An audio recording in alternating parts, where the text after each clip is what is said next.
আচ্ছা, এটা কি বাবু সাহেবের বাসা? জি আমি আমি বাবু। আপনিই বাবু? আপনি অটোরিকশা চালান? হ্যাঁ, আমি অটো চালাই। আমি জেলা প্রশাসন কার্যালয় থেকে এসেছি।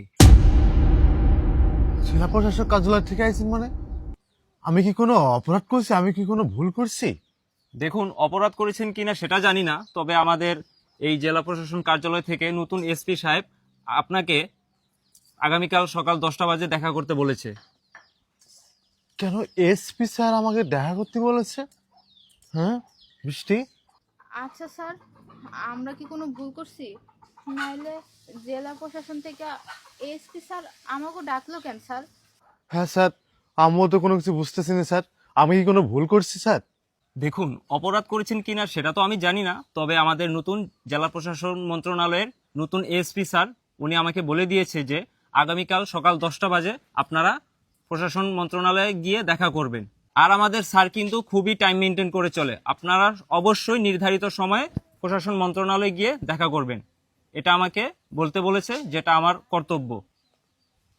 আচ্ছা ঠিক আছে স্যার, আমরা যাবানে কালকে নাকি স্যার? আচ্ছা আচ্ছা ঠিক আছে, সময় মতো পৌঁছে যাবেন। আচ্ছা ঠিক আছে। আল্লাহ হাফেজ। বৃষ্টি, আমি তো কোনো কিছু বুঝলাম না। আমি কি কোনো ভুল করছি? আরে না, তুমি কি ভুল করবা কও? আমার মনে হয় কি, হয়তো কোনো দরকারে ডাকছে। আমরা তো আর কোনো ভুল করি নাই। যাই হোক, কালকে গেলেই পরে দেখা যাইবো। তুমি এখন চিন্তা করো না তো, আর রুমে আহো। আহো। হ্যাঁ চলো। দেখিসাও কত বড় অফিস, কত সুন্দর একটা অফিস,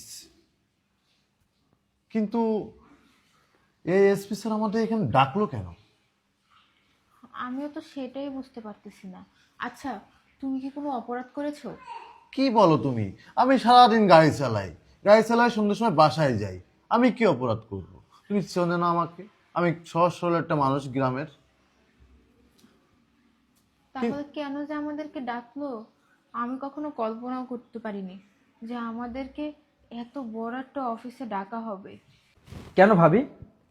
কেন কল্পনা করতে পারোনি যে তোমরা এএসপি অফিসারের অফিসে আসতে পারো? কি দেখছো? আমাদের জুয়েল। দেখছো, হ্যাঁ, আমাকে জুয়েল রে কত সুন্দর লাগতাছে। জুয়েল, তুমি সেই